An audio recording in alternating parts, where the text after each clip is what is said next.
सो इस वीडियो में हम ईसीबी यानी कि एक्सटर्नल कमर्शियल बोरोइंग के बारे में डिटेल में पढ़ने वाले हैं। तो बाहर से आपको जब पैसा आता है, फंड मिलती है, तो उसमें एक टाइप ईसीबी की होती है। इसका नाम ही एक्सटर्नल कमर्शियल बोरोइंग है, यानी कि आप कमर्शियल पर्पज से बाहर से पैसा लेते हैं, इंडियन बैंक से पैसा नहीं लेते हैं। उसके बहुत से कारण हो सकते हैं। पहला रीजन ये बनता है कि बाहर के बैंक आपको काफी ज्यादा कंपिटिटिव रेट्स के ऊपर आपको बोरोइंग प्रोवाइड कर देते हैं, तो उसकी वजह से आपके पास काफी कम रेट के ऊपर पैसा मिल जाता है, जिसका आप इस्तेमाल अच्छे से कर पाते हैं। कई बार आपको पैसा बाहर ही खर्च करना होता है, यानी कि फॉरेन करेंसी में ही खर्च करना होता है। तो रेदर देन कि आप इंडियन बैंक से पैसा लें फिर उसको कन्वर्ट करें फॉरेन करेंसी में, तो एक्सचेंज रिस्क से बचने के लिए भी ऐसा किया जाता है कि आप बाहर के ही किसी कमर्शियल बैंक से, किसी कमर्शियल फाइनेंशियल से आप पर्टिकुलरली पैसा उधार पर ले लेते हैं, जिसको बाहर ही आपने इस्तेमाल करना होता है। तो काफी ज्यादा इसके बेनिफिट भी होते हैं एंड इसमें काफी ज्यादा यहां पर रिजर्व बैंक ऑफ इंडिया से भी गाइडलाइंस इशू की गई हैं। तो इन डिटेल आज इसी के बारे में हम जानने वाले हैं। So let's start the video over there and it's related to the ECB, that is the external commercial borrowing. तो ईसीबी क्या होता है? बेसिकली एक लोन जो कि इंडियन एंटिटी के द्वारा लिया गया है बाहर के किसी पर्सन से, एंड ज्यादातर जो लोन होते हैं वो फॉरेन कमर्शियल बैंक्स के द्वारा प्रोवाइड किए जाते हैं। जैसे कि इस एग्जांपल में भी आप समझेंगे तो एक बाहर का जो एक्सपोनेंशियल पर्सन है, जो पर्टिकुलर बाहर का रहने वाला पर्सन है, वो यहां पर लेंडिंग प्रोवाइड कर रहा है। That's actually related to the ECB over here. तो ईसीबी नॉन रेजिडेंट लेंडर की तरफ से दी जाती है एंड यहां पर एमएएमपी यानी कि मिनिमम एवरेज मैच्योरिटी पीरियड जो होता है वो 3 साल का होता है। तो एमएएमपी एक्चुअल में होता क्या, इसके बारे में इन डिटेल हम आगे वीडियो में जानेंगे। एंड फर्दर ईसीबी जो होती है यानी कि एक्सटर्नल कमर्शियल बोरोइंग जो होती है वो मीडियम टर्म की भी होती है and that's also available for the long term, यानी कि ये मीडियम टर्म से लेकर के लॉन्ग टर्म के लिए भी अवेलेबल यहां पर हो सकती है, राइट। एंड ईसीबी को गवर्नमेंट ऑफ इंडिया के द्वारा परमिट किया गया है as a source of finance, क्योंकि कंपनी जो होती है उनको पैसा चाहिए होता है, तो वो बैंक से पैसा लेती हैं, लोकल भी एंड बाहर से भी पैसा ले सकती हैं। तो ECB is a way out जहां पर आप पर्टिकुलरली अपनी एग्जिस्टिंग फैसिलिटी को एक्सपेंड करना चाहते हो, फ्रेश इन्वेस्टमेंट लेकर के आना चाहते हो, तो आप ईसीबी के माध्यम से भी पैसा बाहर से उठा सकते हो। तो काफी बेनिफिट रहता है। एंड अगर कोई बायर क्रेडिट हो या कोई सेलर क्रेडिट हो, जो कि डिफरेंट टाइप के क्रेडिट अवेलेबल रहता है, उनके बारे में फिर किसी वीडियो में हम बात कर लेंगे। अगर उनका टाइम पीरियड 3 साल से ज्यादा का रहता है या 3 साल तक का रहता है, तो उसे भी ईसीबी की कैटेगरी में शामिल किया गया है। यानी कि कोई भी ऐसा क्रेडिट, चाहे वो बायर क्रेडिट है चाहे सेलर क्रेडिट है, अगर उसका टेन्योर जो है वो 3 साल या 3 साल से ज्यादा है, तो भी उसे ईसीबी का पार्ट माना जाता है। एंड ईसीबी को कवर किया जाता है under the section 6 of the FEMA act, यानी कि फॉरेन एक्सचेंज मैनेजमेंट एक्ट, जो पर्टिकुलरली 1999 में आया था, उसके अंतर्गत यहां पर सेक्शन 6 में इसको कवर किया गया है। अब अगर इन डिटेल में बात करते हैं तो ईसीबी आपके पास 2 माध्यम से हो सकता है। ईसीबी आपके पास ऑटोमेटिक रूट के थ्रू भी हो सकता है, it can be through the automatic route, जहां पर आपको रिजर्व बैंक ऑफ इंडिया से कोई भी अप्रूवल लेने की जरूरत नहीं पड़ेगी, या फिर आपके पास दूसरा तरीका इसका हो सकता है अंडर द अप्रूवल रूट, जहां पर आपको पहले अप्रूवल लेना पड़ेगा, उसके बाद ही आप पर्टिकुलरली इस ईसीबी के साथ डील कर पाएंगे। तो ईसीबी के 2 तरीके हो गए, एक हो गया ऑटोमेटिक रूट एंड दूसरा हो गया अप्रूवल रूट। अब यहां पर एक बात समझने वाली ये है कि 750 मिलियन यूएसडी तक का जो भी ईसीबी अमाउंट होगा एक फाइनेंशियल ईयर में, 715 मिलियन यूएसडी तक का अमाउंट कह रहा हूं, जो कि काफी ज्यादा बड़ा अमाउंट हो जाता है, वो ऑटोमेटिक रूट में शामिल किया गया। अगर उससे ज्यादा की आपको चाहिए ईसीबी, तो आपको पहले अप्रूवल लेना पड़ेगा, राइट। तो उस अप्रूवल के केस में क्या होगा कि आपको अपनी रिक्वेस्ट को पहले भेजना पड़ेगा रिजर्व बैंक ऑफ इंडिया के पास through the authorise dealer bank, यानी कि एडी के थ्रू। ऐसा नहीं है कि आप सीधा भेज देंगे, आप अपना मैसेज कन्वे करेंगे एडी को एंड एडी अपना मैसेज आगे कन्वे करेंगे रिजर्व बैंक ऑफ इंडिया को, फिर आपको अप्रूवल मिलेगा, उसके बाद आप अप्रूवल रूट का सहारा ले सकते हैं। लेकिन अगर ऑटोमेटिक रूट की बात करें तो केसेस जो होंगे वो यहां पर ऑथराइज डीलर, जो कैटेगरी 1 डीलर्स होंगे, उनके द्वारा यहां पर डिस्कस किए जाएंगे, वो उन चीजों को गो थ्रू करेंगे एंड अल्टीमेटली वो खुद से ही आपको अप्रूवल वहां पर प्रोवाइड कर देंगे, तो वो ऑटोमेटिक रूट का पार्ट बन जाता है। फर्दर एक चीज को समझते हैं कि जो आपके पास ईसीबी होती है वो फॉरेन करेंसी डिनोमिनेटेड भी हो सकती है, या फिर वो आपके पास आईएनआर डिनोमिनेटेड भी हो सकती है, यानी कि जहां पर आपको इंडियन रुपी में ही आपको पैसा मिल जाएगा। दोनों वेज में यहां पर ईसीबी हो सकती है। अब जैसे कि नाम से ही पता लगता है, अगर मैं एफसीवाई यानी कि फॉरेन करेंसी डिनोमिनेटेड ईसीबी की बात करता हूं या आईएनआर डिनोमिनेटेड ईसीबी की बात करता हूं, तो इसके डिफरेंसेस को यहां पर समझ लेते हैं। सबसे पहला डिफरेंस तो यहां पर इनकी डिनोमिनेशन के ऊपर ही रहता है, यानी कि इनकी करेंसी के ऊपर ही रहता है, ठीक है। तो ये जो फॉरेन करेंसी कन्वर्टेबल होती है, ये पर्टिकुलरली किसी भी फ्रीली कन्वर्टेबल करेंसी में हो सकती है। This can be in any of the freely convertible currency and Indian रुपी जो डिनोमिनेटेड आपकी ईसीबी रहेगी वो आईएनआर में रहेगी। दोनों ही सिनेरियोज में आपके पास कोई भी लोन है जिसमें बैंक लोन शामिल हो सकते हैं, floating rate loan, fixed rate note हो सकता है, बॉन्ड हो सकता है, डिबेंचर हो सकते हैं, ट्रेड क्रेडिट हो सकते हैं जो 3 साल से ज्यादा टाइम के हैं, चाहे वो बाय क्रेडिट है, सेलर क्रेडिट है, या फिर फॉरेन करेंसी आपके एक्सचेंज बॉन्ड हो सकते हैं, फाइनेंशियल लीज हो सकती है, सभी इसमें टाइप में कवर किए जा सकते हैं। इसी तरह से अगर हम कोई भी लोन की बात करते हैं, यानी कि बैंक लोन हो गया, या फिर क्रेडिट्स हो गए, डिबेंचर्स हो गए, या फिर ट्रेड क्रेडिट्स हो गए, फाइनेंशियल लीज हो गई, एंड साथ के साथ जो वनीला रुपी डिनोमिनेटेड बॉन्ड्स होते हैं जो कि बाहर की कंट्रीज में इशू किए जाते हैं, वो भी यहां पर इसका पार्ट बन सकते हैं, आईएनआर डिनोमिनेटेड करेंसी का, ईसीबी का पार्ट बन सकते हैं। अगर एलिजिबल बोरोअर्स की बात करें तो foreign currency denominated eligible particular आपके बोरोअर्स के केस में कौन कौन से पर्सन शामिल होंगे, इसके बारे में फटाफट से समझते हैं। तो वो सभी एंटिटीज जो भी एफडीआई यानी कि फॉरेन डायरेक्ट इन्वेस्टमेंट को रिसीव कर सकती हैं, वो यहां पर एलिजिबल रहेंगी। साथ के साथ जो पोर्ट ट्रस्ट है या फिर स्पेशल इकोनॉमिक जोन में जो भी आपके पास यूनिट्स रहेंगे, या फिर सिडबी यानी कि small industries development bank of India जो रहेगा, वो भी इसमें एलिजिबल रहेंगे। इसके अलावा एक्सिम बैंक भी यहां पर एलिजिबल रहने वाले हैं। This is for the foreign currency denominated ECB. अगर इंडियन करेंसी डिनोमिनेटेड ईसीबी की बात करें तो जो पार्टीज यहां पर एलिजिबल थी वो सभी तो यहां पर एलिजिबल रहेंगी। साथ ही साथ जो कोई भी रजिस्टर्ड एंटिटीज हैं जो under the different acts India में रजिस्टर्ड रहती हैं for the business purposes, micro finance activities के लिए जो रजिस्टर्ड है खास करके, वो यहां पर पर्टिकुलरली एलिजिबल रहने वाली हैं। Kindly take care note of it, right. And अगर हम रिकॉग्नाइज्ड लेंडर्स की बात करते हैं तो दोनों ही केसेस में जो भी आपका लेंडर होगा वो एफएटीएफ कंप्लायंट कंट्री का पार्ट होना चाहिए, यानी कि फॉर आपके पास जो particular financial action task force का जो पर्टिकुलर मेंबर है उसका पार्ट होना चाहिए, या फिर आईएसको कंप्लायंट का पार्ट होना चाहिए।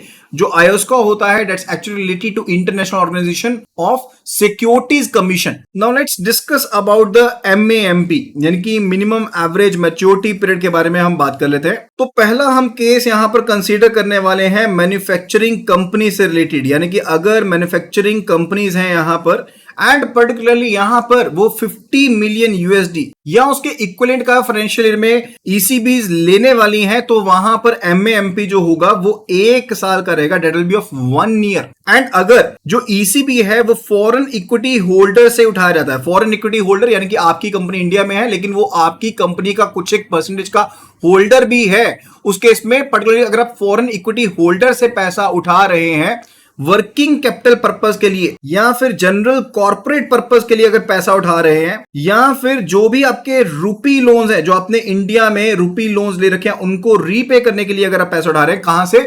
फॉरेन इक्विटी होल्डर से। कौन से पर्पस के लिए? या तो वर्किंग कैपिटल पर्पस के लिए, या आप जनरल कॉर्पोरेट पर्पस के लिए, या फिर आप रुपी लोन्स की रीपेमेंट के लिए पैसा उठा रहे हैं, उसके केस में जो एमएएमपी रहेगा that will be of 5 years, वो 5 साल का रहेगा। इसी तरह से अगर आप ईसीबी से पैसा सीधा उठाते हो वर्किंग कैपिटल पर्पस के लिए, यानी कि एफईएच से पैसा नहीं उठाया आपने, वर्किंग कैपिटल पर्पस के लिए या फिर जनरल कॉर्पोरेट पर्पस के लिए पैसा उठाया है, या फिर आपने ऑन लेंडिंग करने के लिए, तो पहला रीजन हो गया या तो वर्किंग कैपिटल के लिए या फिर जनरल कॉर्पोरेट पर्पस के लिए, या फिर एनबीएफसी की ऑन लेंडिंग पर्पस के लिए। ऑन लेंडिंग का मतलब होता है जहां पर आप पैसा आगे उधार पर देने वाले हैं, वर्किंग कैपिटल पर्पस के लिए या फिर जनरल कैपिटल पर्पस के लिए, कॉर्पोरेट पर्पस के लिए।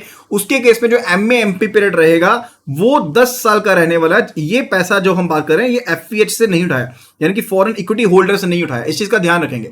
अगर एफईएच से उठाया है तो वहां पर 5 साल का रहेगा एमएएमपी। अगर एफईएच से छोड़ करके अदरवाइज आपने वर्किंग कैपिटल पर्पस के लिए या फिर जनरल कॉर्पोरेट पर्पस के लिए या एनबीएफसी की on lending for these purposes अगर आप पैसा उठा रहे हैं ईसीबी के रूप में, तो एमएएमपी आपका 10 साल का रहने वाला है। फर्दर अगर आप ईसीबी को रेज करते हैं अपने रुपी लोन्स को रीपे करने के लिए, यानी कि जो भी आपके रुपी लोन से जो आपने अवेल किए थे डोमेस्टिकली, यानी कि इंडिया में ही आपने लोन अवेल किए थे, उनको रीपे करना चाहते हैं, जो अपने कैपेक्स यानी कि कैपिटल एक्सपेंडिचर पर्पस के लिए इंडिया में ही लोन अवेल किए थे उनको रीपे करना चाहते हैं, या फिर आप ऑन लेंडिंग करना चाहते हैं एनबीएफसी को फॉर द सेम पर्पस, तो उस सिनेरियो में जो आपका एमएएमपी रहेगा that will be of for 7 years. तो डिफरेंट सिनेरियो है, एमएएमपी उसके हिसाब से चेंज होगा।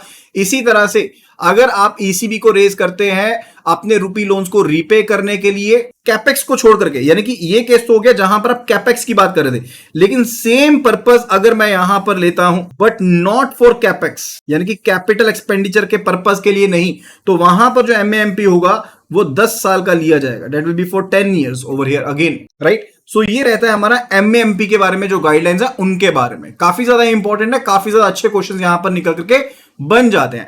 मिनिमम एवरेज मैच्योरिटी पीरियड का मतलब ये रहता है कि आप मिनिमम कितने टाइम में ये पैसा वापस कर दोगे, राइट, उसके रिलेटेड है। तो अगर तो मैन्युफैक्चरिंग कंपनी है तो 1 साल का टाइम पीरियड है। अगर फॉरेन इक्विटी होल्डर से आपने पैसा उठाया वर्किंग कैपिटल पर्पस के लिए या जनरल कॉर्पोरेट पर्पस के लिए या रूपी लोन्स की रीपेमेंट के लिए तो 5 साल का है। अगर आपने in general working capital purpose के लिए या फिर जनरल कॉर्पोरेट पर्पस के लिए पैसा उठाया या फिर एनबीएफसी को ऑन लेंडिंग सेम पर्पस के लिए उठाया तो 10 साल का है। अगर आपने रूपी लोन की रीपेमेंट करनी है डोमेस्टिकली जो अपने कैपेक्स पर्पस के लिए लिया था या फिर आप ऑन लेंडिंग सेम पर्पस के लिए करना चाहते हो तो एमएएमपी 7 साल का है। लेकिन अगर आपने रूपी लोन की रीपेमेंट करनी है other than the capex period over there तो उसके केस में 10 years का आपके पास जो एमएएमपी है वो रहने वाला है। अच्छा, अब ईसीबी के केस में आपके लिए गाइडलाइन है, ऐसा नहीं आप कितने भी रेट के ऊपर आप ईसीबी ले लो। अब ऑल इन वन जो कॉस्टिंग यहां पर ली जाती है, यानी कि सभी तरह के कॉस्टिंग को मिला करके जो मैक्सिमम आपकी कॉस्टिंग ईसीबी के ऊपर हो सकती है, जो आप उसमें किसी कॉन्ट्रैक्ट में एंटर हो सकते हो, दैट्स एक्चुअली पर्टिकुलरली आपके पास रखी गई है benchmark rate plus 450 basis points, यानी कि जो भी बीपीएस रहेगा वो बेंचमार्क के ऊपर 450 बीपीएस होगा। लेट्स से इस बेंचमार्क रेट 9% का है तो आप मैक्सिमम ईसीबी के ऊपर जो कंट्रेक्चुअल पार्ट में एंटर हो सकते हो दैट विल बी 9% प्लस 4.5%, यानी कि 13.5% से ज्यादा का नहीं हो सकता। इसके अलावा जो और चार्जेस हो सकते हैं जैसे उसमें प्रीपेमेंट चार्जेस या पिनल इंटरेस्ट हो सकता है या फिर डिफॉल्ट ब्रीचिंग हो सकता है। जैसे मान लीजिए जो टर्म्स एंड कंडीशंस थी अगर आपने उसमें ब्रीच कर दिया, आपने उसको नहीं माना, तो अदर जो कॉस्ट यहां पर आपकी जा सकती है वो यहां पर 200 बेसिस पॉइंट्स, यानी कि 2% से ज्यादा की नहीं हो सकती। ठीक है, यानी कि इन जनरल कहें तो आपका बेस कितना रहेगा, that will be actually equal to आपके पास जो भी बेंचमार्क रेट था प्लस 450 बीसीएस, लेकिन अगर कोई और कॉस्ट लेते हैं तो 200 बीपीएस से ज्यादा का नहीं होना चाहिए। ठीक है, एंड फर्दर आप इस ईसीबी का इस्तेमाल कहां पर नहीं कर सकते हो, एंड यूज के लिए जो नेगेटिव लिस्ट है let's have a look at it. तो आप इनका इस्तेमाल रियल एस्टेट एक्टिविटीज में नहीं कर सकते हो, आप इनका इस्तेमाल कैपिटल मार्केट में इन्वेस्टमेंट के लिए नहीं कर सकते। ऐसा नहीं है बाहर से पैसा उधार पर ले लिया यहां पर कैपिटल मार्केट में पैसा लगा लिया, वैसा पॉसिबल नहीं किया गया है। आप इक्विटी इन्वेस्टमेंट में भी ये पैसा नहीं लगा सकते हो, बाहर से पैसा ला करके आप कंपनीज खरीद लो, ऐसा भी आपको अलाउड नहीं है। तो इन 3 जगह पर आपका पैसा नहीं लगना चाहिए, kindly take a note of it. तो जो भी एलिजिबल बोरोज हैं वो 750 मिलियन यूएसडी तक का अमाउंट जो है एक फाइनेंशियल ईयर में ऑटोमेटिक रूट के थ्रू उठा सकते हैं, उससे ज्यादा का अमाउंट नहीं उठा सकते हैं। कोई भी इंडियन बैंक या फिर फाइनेंशियल इंस्टीट्यूशन या एनबीएफसी ईसीबी से रिलेटेड कोई भी गारंटी नहीं दे सकती। ऐसा नहीं है कि वो इंस्टीट्यूशन गारंटी दे दे कि ठीक है भाई इस पर्टिकुलर पर्सन को ईसीबी इश्यू कर दो, हम गारंटी दे देते हैं, वो चीज यहां पर अलाउड है ही नहीं है। एंड ईसीबी के जो प्रोसीड आपने फॉरेन करेंसी में इस्तेमाल करने हैं उनको आप अब्रॉड रख सकते हो। जब तक आप उनको इस्तेमाल नहीं कर सकते बाहर, तब तक आप उनको बाहर की कंट्री में किसी अपने खाते में रख सकते हो। लेकिन जो ईसीबी के प्रोसीड आपने इंडिया में खर्च करने हैं, यानी कि इंडियन रुपये में खर्च करने हैं, उनको साथ के साथ इंडिया में लेकर के आना पड़ेगा। काफी इंपॉर्टेंट पॉइंट है। एंड इसके अलावा कोई भी ड्रॉ डाउन आप करना चाहते हो, यानी कि ईसीबी आपको इश्यू हो गई है, आपकी ईसीबी ओपन हो गया, उसके बाद आप ईसीबी से पैसा तभी निकाल पाओगे अगर आपको LRN number Reserve Bank of India के द्वारा इश्यू कर दिया गया, यानी कि loan registration number LRN number आपको रिजर्व बैंक ऑफ इंडिया ने दे दिया है, तभी आप पर्टिकुलर क्या कर पाओगे, ईसीबी से पैसा निकाल पाओगे, राइट। एंड फर्दर जो भी बोरोर्स हैं उनको जो भी पैसा उन्होंने इस्तेमाल किया है ईसीबी के अंदर, ईसीबी के रिलेटेड जो भी ट्रांजैक्शंस थी, उनको ईसीबी 2 रिटर्न यहां पर फाइल करनी पड़ेगी ऑथराइज्ड डीलर कैटेगरी 1 के पास मंथली बेसिस के ऊपर 7 दिन के अंदर अंदर। जैसे जो पर्टिकुलर पीरियड था आपके पास मंथ था, उसके बाद 7 दिन के अंदर अंदर आपको ऑथराइज्ड डीलर 1 के पास आपको उसकी ईसीबी 2 रिटर्न फाइल करनी पड़ेगी, right. So that was actually all about the ECB. तो ईसीबी के बारे में सब पॉइंट्स को हमने अच्छे से जाना समझा। आई होप कि आपको ये ईसीबी का टॉपिक प्रॉपर्ली क्लियर हो गया होगा एंड यहां से काफी अच्छे क्वेश्चंस बनके आ जाते हैं। तो अगर आप सीआईबी की प्रिपरेशन कर रहे हैं या फॉरेन एक्सचेंज की प्रिपरेशन कर रहे हैं एंड रिस्क मैनेजमेंट की प्रिपरेशन कर रहे हैं एंड चाहते हैं कि आपको सारे के सारे कंसेप्ट्स ऐसे ही वीडियोस के माध्यम से मिलते रहे, तो फटाफट से चैनल को सब्सक्राइब कर लीजिए। एंड सीआईबी से रिलेटेड 9 के 9 सब्जेक्ट्स की complete PDFs free of cost हमारे वेबसाइट के ऊपर अवेलेबल है। लिंक है caib.learningsessions.in। फटाफट वहां पर जाकर के आप एनरोल कर लीजिए and start preparing for the same. So thank you so much and see you again in the next video.